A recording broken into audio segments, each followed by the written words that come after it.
बुद्धभूषण भंतेजी मॉप मध्ये आहे, त्यांनी स्टेजकडे यावं. धन्यवाद. ऐतिहासिक आणि कायम लक्षात राहील अशा सोहळ्याला उपस्थित असे आणि भारतीय बौद्ध महासभा याचा विचार देशामध्ये पोचवण्याचा मोलाचं काम करणार आंबेडकर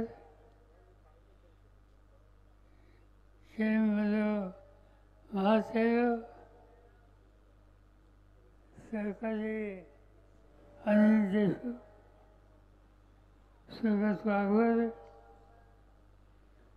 ही वस्तू हे प्रतिष्ठान उभं करण्यासाठी ज्यांनी कष्ट केले ते प्राध्यापक मुकुंद भासाके, प्राध्यापक विश्वनाथ काळे, रमेश साहेब, अशोक इंगळे, सरकारी क्षेत्रामध्ये काम करणारे सरकारी डॉक्टर कोसके, माजी मंत्री अजय हुसेन, गुलाबराव गावण, प्रकाश गजरे, हरिदास वजे, लक्ष्मणराव साहेब, देशोन्नतीचे संपादक प्रकाशराव भावे आणि या कार्यक्रमाला अगत्यानं उपस्थित असतो. आपण बंधू भगिनी आज इथं आल्यानंतर एक सुंदर वास्तू या ठिकाणी पाहायला मिळाली. ही वास्तू अकोला शहराच्या सौंदर्यामध्ये भर टाकेल याची मला खात्री आहे. पण त्याहीपेक्षा ही वास्तू आणि या वास्तूसोबत घेतले जाणारे कार्यक्रम समाजाच्या नव्या पिढीला एक नवीन प्रकाश आणि रस्ता हे दाखवण्याचं ऐतिहासिक काम केलं जाणार आहे. बाबासाहेब आंबेडकर बहुउद्देशीय उत्कर्ष प्रतिष्ठान ही संस्था आश्चर्यास आहे ही उभी केली आणि या उभारण्यामध्ये कुठे मोठ्या धनिक अशा वर्गाची मदत अजिबात घेतलेली नाही. अर्थसहाय्य ज्यांनी केलं अशांची यादी ही प्रसिद्ध झाली. कुणी 1 रुपया दिला, कुणी 5 रुपये, कुणी 100 रुपये, कुणी 500, कुणी 1000. ही तर गोष्ट आहेच. पण याबरोबर अनेक लोक असे आहेत की त्यांनी आपल्या आयुष्याची जी कमाई आहे त्या कमाईचा एक मोठा हिस्सा या प्रतिष्ठानाला उभारण्यासाठी या ठिकाणी दिला. आणि त्यावेळेस ही वास्तू सभागृह, ग्रंथालय अशा अनेक गोष्टी आज या ठिकाणी उभ्या राहिलेल्या आहेत. बाबासाहेब आंबेडकर यांच्याबद्दल अनेकांचे विचार आपण आज या ठिकाणी ऐकले. आज जगाच्या पाठीवर तुम्ही कुठेही गेला, या ठिकाणी समाजामध्ये अस्वस्थता आहे, स्वच्छ नाही, एक प्रकारचं गुलामगिरीची भावना आहे अशा सगळ्या राष्ट्रांमध्ये बाबासाहेब आंबेडकर यांच्याबद्दलचा आदर हा व्यक्त केला जातो. आणि त्याचं महत्त्वाचं कारण या सगळ्या देशात या उपेक्षित समाजात नवीन रस्ता देणारं आणि स्वाभिमानाने जगण्याची भूमिका रुजवणार एकमेव नेतृत्व या घटकांना दिसतं. आणि ते नेतृत्व डॉक्टर बाबासाहेब आंबेडकर यांचं होतं. आपल्या देशामध्ये नेहमी आपण अभिमानानं की या देशाची घटना ही बाबासाहेबांनी उभी केली. आज काय चित्र दिसतं या देशाच्या आजूबाजूला आपण काय पाहतो. मध्यंतरी तुम्ही बघितलं नेपाळसारखं राज्य लोक रस्त्यावर आले, लोकशाही उद्ध्वस्त राहिली. आपण हे बघितलं श्रीलंकेसारखं राज्य अनेक वर्ष लोकशाही तिची लोकशाही नसते आणि लोक रस्त्यावर आले, त्यांनी कायदा हातात घेतला. असंच चित्र अन्य देशामध्ये पाहिलं. बांगलादेश स्वातंत्र्यासाठी भारतानं प्रचंड मदत केली. अनेक नवीन राष्ट्र उभं केलं. त्या बांगलादेशमध्ये लोक रस्त्यावर आले आणि संविधानाच्या विरुद्ध संघर्ष त्यांनी केला. हे चित्र जगाच्या अनेक देशामध्ये पाकिस्तान असेल, नेपाळ असेल, बांगलादेश असेल, श्रीलंका असेल, या सगळ्या देशामध्ये एक प्रकारची अस्थिरता ही आपण पाहतो. आणि हे सगळे स्थिती भारतासारख्या देशात अनेक प्रश्न असताना या ठिकाणी हा देश स्थिर राहतो. या देशाची लोकशाही भक्कम राहते आणि या देशाचा सामान्य माणूस संविधानावर निष्ठा ठेवून मजबूतीने उभा राहतो. आणि त्याचं श्रेय हे जर कोणाला द्यायचं असेल तर बाबासाहेबांनी जी घटना आपल्या देशामध्ये दिली त्याचमुळं हा भारत देश आज संघटित आहे, एकवाक्यता आहे, एकत्र आहे, प्रगतीच्या दृष्टीने पुढे जाण्याचा प्रयत्न करतो. संविधान प्रचंड योगदान बाबासाहेबांचं आहे. पण निवड संविधान पुस्तक त्यांचा विचार सीमित असतो. स्वातंत्र्याच्या आधीच्या काळात बाबासाहेबांनी स्वातंत्र्य मिळाल्यानंतर त्या स्वातंत्र्याचा अर्थ सामान्य माणसाच्या जीवनामध्ये परिवर्तन करायला उपयुक्त होईल ही स्थिती निर्माण करायची असेल तर अनेक धोरणं ही या देशात बनवली पाहिजेत. आपण वाचलं असेल स्वातंत्र्याच्या आधी केंद्र सरकारमध्ये जवाहरलाल नेहरू यांच्या नेतृत्वाखाली 47 आधी एक सरकार बनलेलं होतं. ते सर्वपक्षीय होतं आणि त्या सरकारमध्ये बाबासाहेब आंबेडकर आणि त्यांच्याकडे वीज आणि जलसंधारण या संबंधाची जबाबदारी.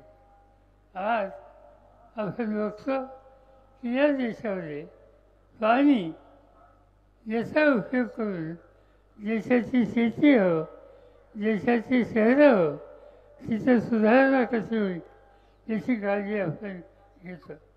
पण 47च्या पूर्वी स्वातंत्र्याच्या आधी पहिल्यांदा या देशामध्ये खऱ्या अर्थानं समृद्धी आणायची असेल तर वीज आणि पाणी याला महत्त्व दिलं पाहिजे हा विचार बाबासाहेबांनी मांडला. आज पंजाबमध्ये आणि हरियाणामध्ये भाकरा नांदगड नावाचं मोठं धरण आहे. सवन पंजाब आणि हरियाणा आणि उत्तर प्रदेशमधला उत्तरेचा भाग, आज तिथं जी शेती समृद्ध दिसते त्याचं महत्त्वाचं कारण त्या ठिकाणी पंजाबमध्ये जे भाकरा नांदगड धरण बांधलं त्यामुळे ही चित्र दिसते.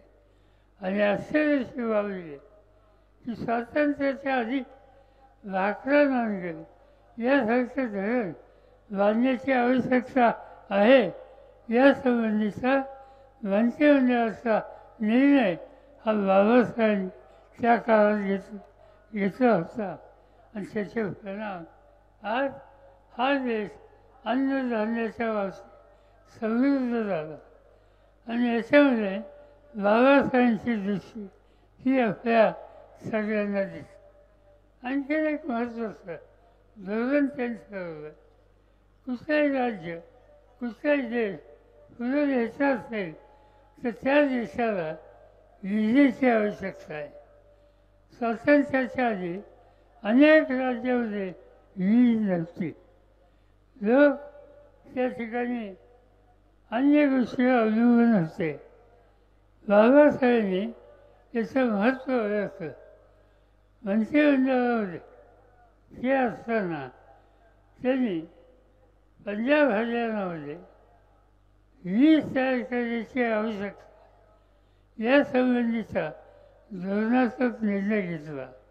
तो नुसता निर्णय वीज तयार करण्याचा नाही, तर तो निर्णय असा होता की एका राज्यामध्ये समजा पंजाबमध्ये वीज अधिक असेल, हरियाणात नसेल, उत्तर प्रदेशमध्ये नसेल, मध्य प्रदेशमध्ये नसेल, तर तिथले प्रश्न सोडवायचे असतील तर तयार होणारी वीज ही अन्य मार्गाने अन्य राज्यात नेणं आणि त्यासाठी एक यंत्रणेची आवश्यकता आहे.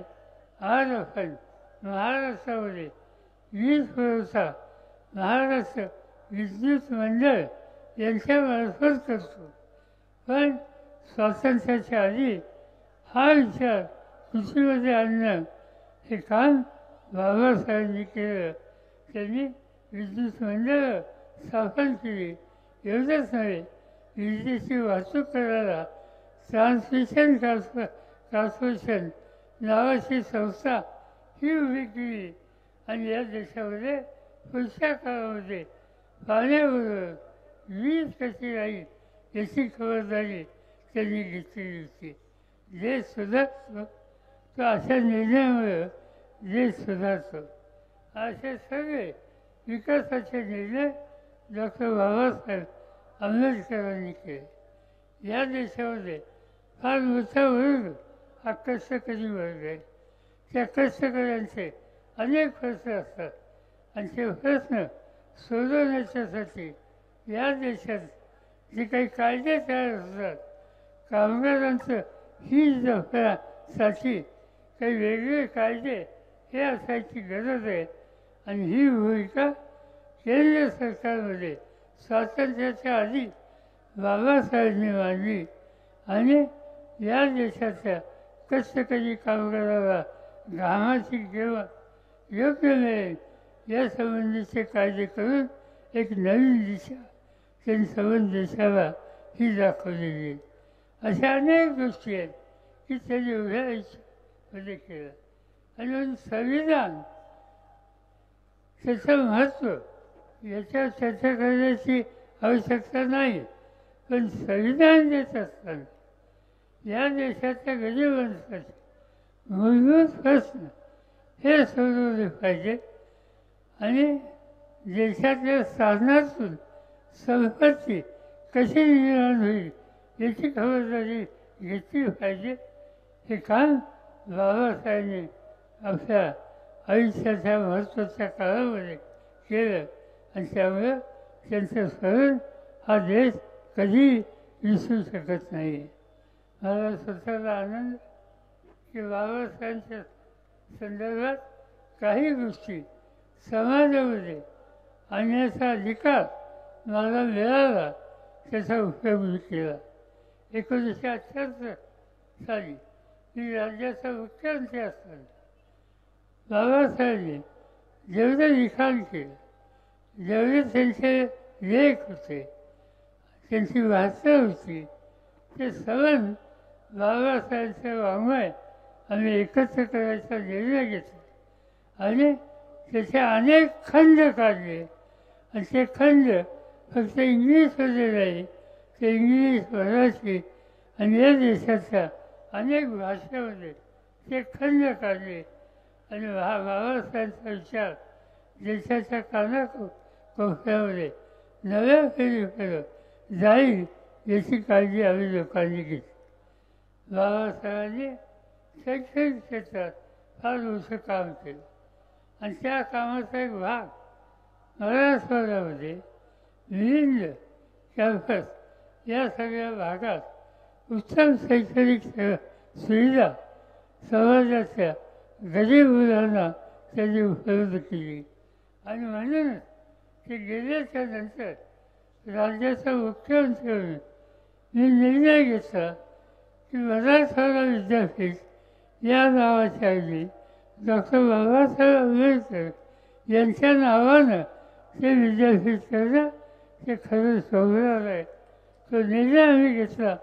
दुर्दैवानं संघर्ष झाला, एक वाक्यता झाली नाही आणि तो निर्णय आम्हाला तहकूब करायला लागला. पण सुदैवानं आणखीन 5 वर्षांनी पुन्हा एकदा मला महाराष्ट्राचं नेतृत्व करायची संधी मुख्यमंत्री म्हणून केली. आणि त्यावेळेला मराठवाड्याच्या प्रत्येक गावात, प्रत्येक कॉलेजमध्ये जाऊन तिथल्या विद्यार्थ्यांना बाबासाहेबांचं योगदान याचं महत्त्व सांगण्याचं काम मी आणि माझे सहकारी करू शकतो. आणि त्याच्यामुळे शेवटी नामविस्ताराचा निर्णय आम्ही आज घेऊ शकला आणि ते विद्यार्थी त्या ठिकाणी उत्तम काम करता येते. अशा अनेक गोष्टी आहेत की त्या सांगितल्या. ह्या बाबासाहेबांच्या विचारातून प्रेरणा घेऊन अनेक लोक पुढे गेले. त्याचा उल्लेख या ठिकाणी भिगुरांनी केला की बाबासाहेबांनी सांगितलं, शिका, संघर्ष करा. त्यातलं शिका हा भाग अत्यंत महत्त्वाचा आहे.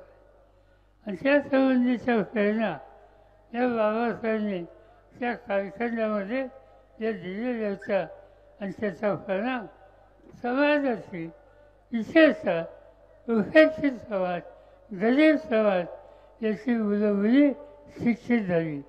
आज आपण बघतो की या देशाचं नेतृत्व न्यायसंस्थेमध्ये कोण करतं? न्यायसंस्थेमध्ये आज संबंध देशामध्ये क्रमांक 1ची जागा ज्यांच्याकडे आहे त्यांचे वडील हे माझे सहकारी होते, रा.सु. गवई. आणि दोघं एकत्र महाराष्ट्राच्या विधिमंडळामध्ये अनेक करत. रा.सु. गवई हे बाबासाहेब आंबेडकरांच्या विचाराचे पाईक होते आणि त्यांची पुढची पिढी ही सुद्धा दृष्टी निघाली. आणि म्हणून आपण पाहतो आज भारताचे मुख्य न्यायाधीश अमरावतीसारख्या ठिकाणी एका सामान्य कुटुंबात जन्मलेले, पण विचारानं बाबासाहेबांचा विचार अंतःकरणापासून स्वीकारलेल्या अशा एका महान व्यक्तीला आज ही संधी मिळाली. आणि त्यांनी संबंध देशाला सांगितलं की आम्ही उपेक्षित समाजात नाही, पण विचार एकदा स्वीकारला आणि त्या विकाराने पुढे जायचा निर्धार केला तर आम्ही कोणतीही जबाबदारी घेऊ शकतो. आणि ती जबाबदारी आज देशाचे न्यायाधीश, मुख्य न्यायाधीश श्री गवई हे घेतात आणि त्यातून महाराष्ट्राचा एक स्वाभिमान तुम्हाला मला होईल अशा प्रकारची कामगिरी ही त्यांच्याकडून होती. मी अधिक बोलून आपल्या सगळ्यांचा वेळ घेऊ इच्छित नाही. मला आनंद आहे की डॉक्टर गणेश बोरकर यांनी स्त्री राजा या संबंधीचं एक पुस्तक या ठिकाणी लिहिलं आणि त्याचं तुमच्या सगळ्यांच्या उपस्थितीमध्ये या प्रकाशन झालं हे मी जाहीर करतो. मला आनंद या गोष्टीचा आहे की असा हा जो कार्यक्रम आहे तो कार्यक्रम आणि ही जी वास्तू आहे हे जे प्रतिष्ठान आहे याचं काम हे निवड वास्तू फक्त सीमित आहे. इथं सभागृह अनेकांचे विचार मांडले जातील, ग्रंथालय आहे, अनेक ग्रंथ वाचकांच्यासाठी उपलब्ध असतील, गरीब विद्यार्थी जे शिकू पाहतात त्यांना अडचणी आहेत, त्यांना शैक्षणिक सुविधा आणि शिष्यवृत्त्या या देण्याच्या संबंधीची तयारी संस्थेने ठेवलेली आहे. आणि त्या सगळ्यामुळे ही जी डॉक्टर बाबासाहेब आंबेडकर प्रबोधन भवन हे जे होतं आहे हे एक अत्यंत लक्षात राहील अशा प्रकारची संस्था आणि इमारत आज या ठिकाणी होते याचा आनंद तुम्हाला मला सगळ्यांना आज या ठिकाणी आहे. आज अनेकांनी या संस्थेच्या उभारणीसाठी कष्ट केले. त्यात आजच्या समाजाचे अध्यक्ष प्राध्यापक मुकुंद वासागळे, स्वागताध्यक्ष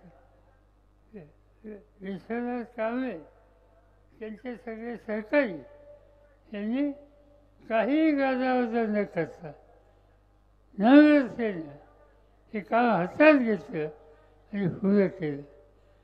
कशाची अपेक्षा न करता जे काही लोकांना द्यायचं असेल त्यांनी त्यांना वचन द्यावं. त्यासाठी मोठ्या व्यक्तीकडे न जाता सामान्य माणसांच्या आणि बाबासाहेबांच्या विचारावर ज्यांची श्रद्धा आहे त्या सगळ्यांना याच्यामध्ये सहभागी करून घेतलं आणि त्यांच्या पाठिंब्यावर आज ही वास्तू या ठिकाणी उभी राहिली. तुम्हा सगळ्यांच्या साक्षीनं या वास्तूचं उद्घाटन झालं असं मी या ठिकाणी जाहीर करतो आणि माझे 2 शब्द संपवतो. जय हिंद, जय भीम.